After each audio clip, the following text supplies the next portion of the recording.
श्रीराम समर्थ.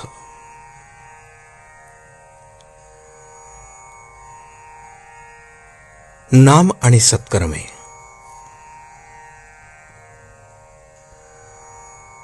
नाम हा सत्कर्माचा पाया आहे, तसाच कळसही आहे.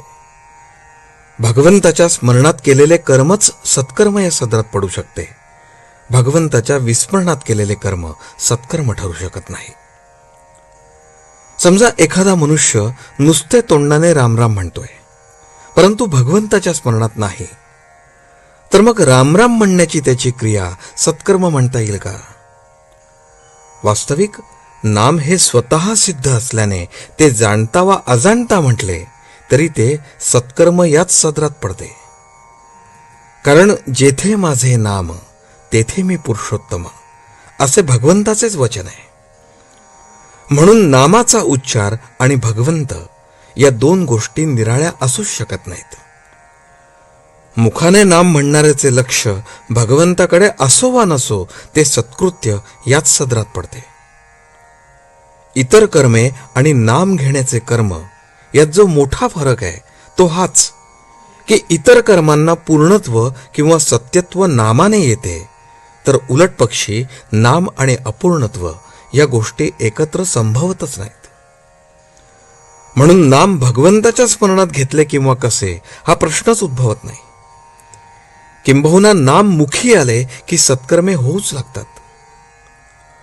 मूल झाले की मुलाच्या आईला पान्हा फुटणे, मुलाचे लाड करणे, त्याच्यावर सर्वतोपरीने प्रेम करणे या गोष्टी जशा न शिकवता सहजच होतात, तशी स्थिती नाम घेणाऱ्याची सत्कर्माच्या बाबतीत होते.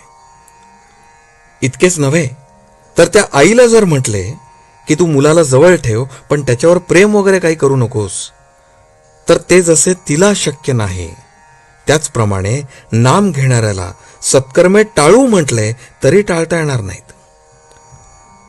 सत्कर्मे फळाला आली असे केव्हा म्हणता येईल, तर भगवंताचे नाम मुखी येईल तेव्हाच. परमात्म्याने आपल्याला सांगून ठेवले आहे की तू माझा व्हावास असे तुला वाटते आहे ना, मग तू प्रपंच अतिदक्षतेने कर. प्रयत्नाला कधी मागे पाहू नकोस, पण फळ देणारा मी आहे ही भावना ठेवून तू वाग. जी परिस्थिती येईल त्यात समाधान बिघडू देऊ नकोस. आणि मी जे सांगतो ते औषध घे, ते तुला सर्व रोगातून मुक्त करेल. आणि ते औषध जर कोणते असेल तर ते माझे नाम हे होय. त्या नामाचा खरोखर तुम्ही अभ्यास करा. तुम्ही सर्वांनी असा निश्चय करा की नामाशिवाय जगणे हे खरे नाही. नामाशिवाय जगू नये असे मला खरोखर मनापासून वाटते. नामावरची निष्ठा कसे काम करते हे निष्ठेने नाम घेणाऱ्यालाच कळेल. नामाचे प्रेम ज्याला लागले त्याच्या मागे परमात्मा उभा राहिला हे अगदी सत्य सत्य त्रिवाच्या सत्य सांगतो. म्हणून आवडीने आणि प्रेमाने भगवंताचे नाम घ्या. एकदा तरी त्याला कळकळीने रामा अशी हाक मारा की भगवंताला तुम्हाला येऊन भेटावेसे वाटले पाहिजे. आजचे बोधवचन.